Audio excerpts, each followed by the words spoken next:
তহবিলের টানাপোড়েন আরো বাড়ছে এবং চাপও বাড়ছে তৃণমূল কংগ্রেসের, কারণ আরো 12টি ব্যাংক অ্যাকাউন্ট তৃণমূল কংগ্রেসের সেটাও ফ্রিজ করে দেওয়া হয়েছে। পুলিশ সেটা ব্যাংকে দরখাস্ত করেছিল, জানিয়েছিল, আর তারপরে এটা ফ্রিজ করা হয়েছে। আমাদের সঙ্গে রয়েছেন সুজয়, আমাদের প্রতিনিধি, এই নিয়ে জানাচ্ছেন।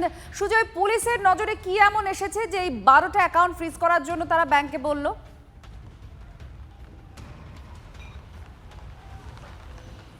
দেখো, প্রাথমিকভাবে বেশ কিছু সূত্র মারফত তারা এই অ্যাকাউন্টগুলির বিষয়ে কিছু সন্দেহ প্রকাশ করেন এবং তৃণমূলেরই একজন বিধায়ক অভিযোগ করেছিলেন। তার ভিত্তিতেই প্রথমে 3টি অ্যাকাউন্ট ফ্রিজ করা হয় এবং ফ্রিজ করার পর সেখানে 440 কোটি টাকা পাওয়া যায়। তার পরবর্তীতে 12টি অ্যাকাউন্ট সংক্রান্ত বিষয়ে বেসরকারি ব্যাংক এবং রাষ্ট্রায়ত্ত ব্যাংকে যেখানে অ্যাকাউন্টগুলি ছিল, পুলিশের তরফ থেকে তারা আবেদন করে যে এই অ্যাকাউন্টগুলিরও আপাতত ফ্রিজ করা হোক, অ্যাকাউন্টগুলি ফ্রিজ করা হোক তদন্ত শেষ না হওয়া পর্যন্ত। এবং পুলিশের আবেদন মেনে এবার 12টি ব্যাংক অ্যাকাউন্ট ফ্রিজ করলো ব্যাংক কর্তৃপক্ষ এবং ওই 12টি অ্যাকাউন্টে 1000 কোটি টাকারও বেশি তৃণমূলের তহবিল রয়েছে বলে জানা যাচ্ছে। এবং এই 12টি অ্যাকাউন্ট সংক্রান্ত বিষয়ে এবার পুলিশ তদন্ত শুরু করেছে। রাজ্য পুলিশ সূত্রে যেটা জানা যাচ্ছে যে এখনও পর্যন্ত মোট 15টি ব্যাংক অ্যাকাউন্ট ফ্রিজ করা হলো তৃণমূলে, যার মধ্যে কলকাতা হাইকোর্ট 3টি ব্যাংক অ্যাকাউন্টের আপাতত যে ফ্রিজ করা হয়েছিল সেখান থেকে ট্রানজাকশান অনুমতি দিয়েছে। কিন্তু এই 12টি অ্যাকাউন্টে এই যে বিপুল অঙ্কের টাকা, প্রায় 1000 কোটি টাকারও বেশি রয়েছে বলে জানা যাচ্ছে রাজ্য পুলিশ সূত্রে।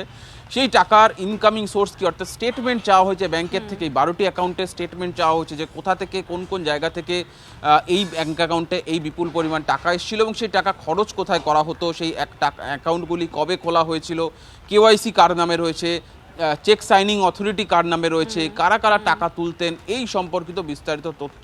অর্থাৎ শুধু টাকা তোলাই নয়, সেই টাকা খরচের সঠিক হিসেব জমা দেওয়া হতো কিনা সেই তথ্যও তারা খোঁজ করছেন। ফলে তহবিল সংক্রান্ত বিষয়ে ক্রমশ যে তৃণমূলের উপর চাপ বাড়ছে সেটা এক প্রকার স্পষ্ট। একদিকে পুলিশ তদন্ত করছে, অন্যদিকে ইডি তদন্ত করছে। প্রত্যেকটা খরচের, প্রত্যেকটা যে ফান্ড এসছে, টাকা এসছে, তার খুঁটিনাটি পরীক্ষা করা হচ্ছে, খুঁটিনাটি খতিয়ে দেখা হচ্ছে যে এর মধ্যে কোথাও কোনো কারচুপি রয়েছে কিনা, কোথাও কোনো এই ফান্ডকে অপব্যবহার করা হয়েছে কিনা।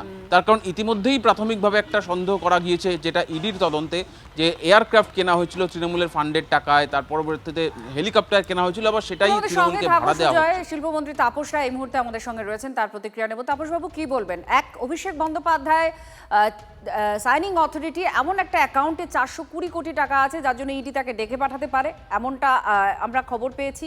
দ্বিতীয় খবর হচ্ছে তৃণমূলের আরও 12টা অ্যাকাউন্ট সেটাও ফ্রিজ করে দেওয়া হয়েছে, সেখানেও বিপুল পরিমাণে টাকা আছে। সব মিলিয়ে আপনার প্রতিক্রিয়া জানতে চাইব।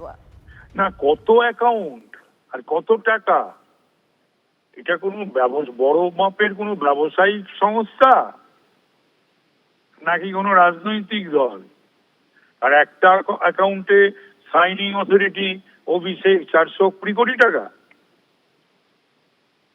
ওই তো ভাবা যায় না।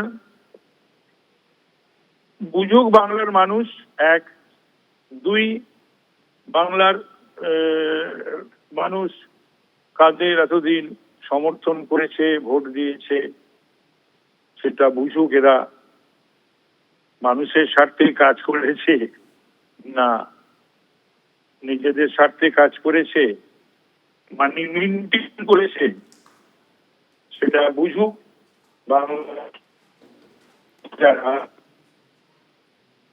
ধন্যবাদ তাপসবাবু আপনার প্রতিক্রিয়ার জন্য। তৃণমূলের আরো 12টি অ্যাকাউন্ট ফ্রিজ করেছে ব্যাংক কর্তৃপক্ষ পুলিশের কাছে আবেদন পেয়ে, এবং সব মিলিয়ে 1000 কোটি টাকা আছে এই অ্যাকাউন্টে। তাছাড়া অভিষেক বন্দ্যোপাধ্যায় সাইনিং অথরিটি আছে, এরকম একটি অ্যাকাউন্টে 420 কোটি টাকা আছে, ইডি তাকে তলব করতে পারে।